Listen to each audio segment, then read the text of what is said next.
الوقت هو الشيء الذي يشبه روح الإنسان إلى حد، لأنه كما يمنح الإنسان الروح في حياته مرة واحدة فقط وهي لا تعود أبدا إذا فاضت، كذلك الأيام والساعات لا ترجع إذا مرت ومضت وأتيحت مرة واحدة فقط.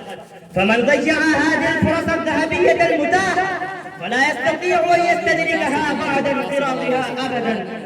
وحسبكم أن تعلموا أن الله تبارك وتعالى قد أقسم بالزمن في مختلف أدواره في كتابه الكريم في آيات جمة، إشعارا منه بقيمة الزمن وتنبيها إلى أهميته.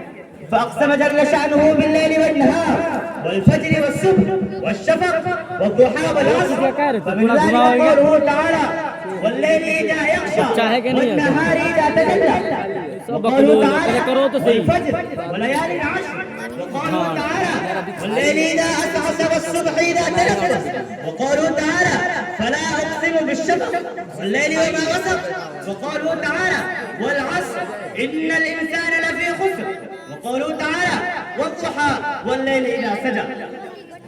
أما السنة المطهرة النية فالبيان فيها أسرع وأوضح وأزهر من الشمس أيضا، فقد جاء فيما رواه البخاري في صحيحه والترمذي في جامعه وابن ماجه في سننه عن ابن عباس رضي الله عنهما قال: قال رسول الله صلى الله عليه وسلم: نعمتان مغبور فيهما كثير من الناس، الصحة والفراغ.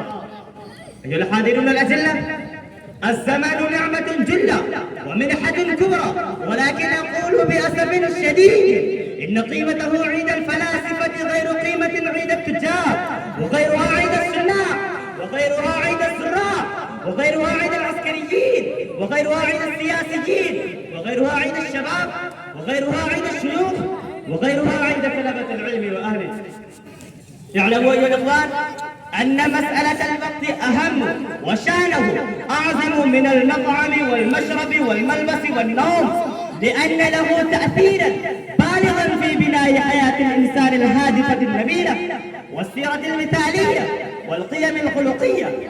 أيها المستمعون الكرام، انتهزوا الوقت كل الانتهاز، لأنه كالسيف فإن لم تقطعوه يقطعكم، ولذلك يقول الله تعالى: وأن ليس للإنسان إلا ما سعى وأن سعيه سوف يرى ثم يجزاه الجزاء الأوفى. فإذا تفوتنا هذه الفرصة الذهبية لا ينفع شيء سوى الحسرة والندامة. أكتفي بهذه الكلمات، وفقني الله وإياكم. السلام عليكم ورحمة الله.